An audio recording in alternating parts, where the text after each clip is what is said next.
Installation ngayon ng bottom bars na second floor slab natin. Nag-fix sila, naayos nila.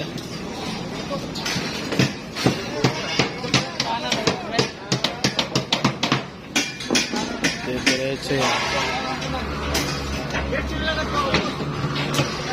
Tapos, while ongoing sila dito, naghahabol din ng formworks to para pag natapos, dire-diretso yung kakabit ng baka.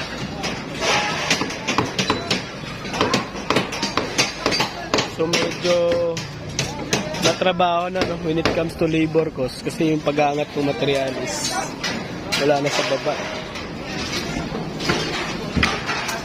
Yan.